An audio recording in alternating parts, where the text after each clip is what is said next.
केंद्र सरकार द्वारा नए कृषि कानून लाए जाने के बाद हरियाणा, पंजाब और उत्तर प्रदेश के किसानों का इन कानूनों के खिलाफ दिल्ली की सड़कों पर पिछले कई दिनों से सरकार से टकराव चल रहा है। हम किताबों में पढ़ा करते हैं कि भारत कृषि प्रधान देश है, लेकिन भारत का कृषक हमेशा से ही सड़कों पर पुलिस के डंडे और सरकार की कानून का वार झेलकर आज तक खेत में हल जोतते आ रहा था। लेकिन अब भारत का अन्नदाता सरकार से आर पार की लड़ाई लड़ने जा रहा है। बहुजन समाज पार्टी हरियाणा प्रदेश भी इन किसानों के साथ खड़ी हो गई है। बीएसपी ने राज्य के हर जिले में राष्ट्रपति के नाम ज्ञापन सौंपा और मांग की है कि किसानों की मांगों को माना जाए।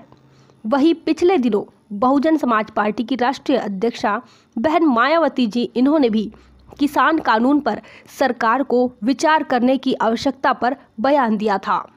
किसानों का आंदोलन दिल्ली में दिन ब दिन बड़ा होते जा रहा है। सरकार ने पहले कई सरकारी क्षेत्र निजी हाथों में निजी कंपनियों को बेचे। आज वही सरकार मंडियां निजी कंपनियों को देकर देश को गुलाम बनाना चाहती है।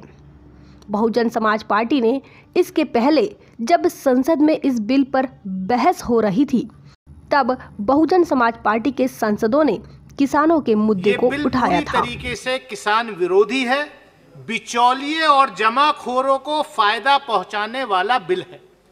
इस सरकार की मंशा हमारी समझ में नहीं आ रही कि करना क्या चाहती है।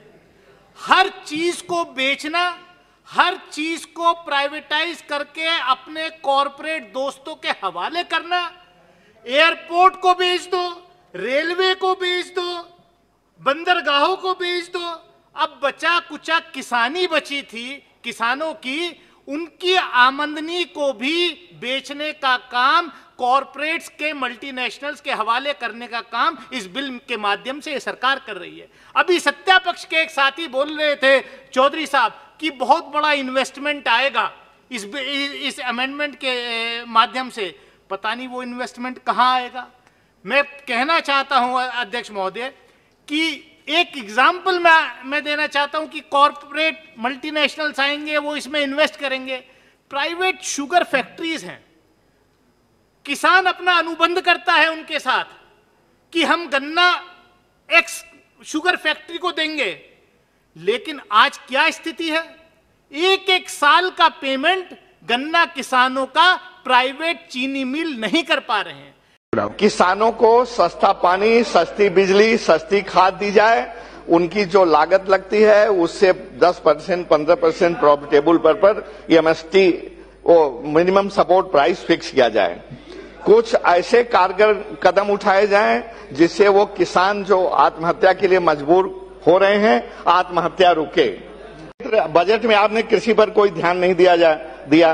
देखा जाए तो इस समय देश में खाद्य तेल, पोषक तत्वों वाली बागवानी फसलों और कृषि के क्षेत्र में अनुसंधान के लिए विशेष प्रोत्साहन की सख्त दरकार है।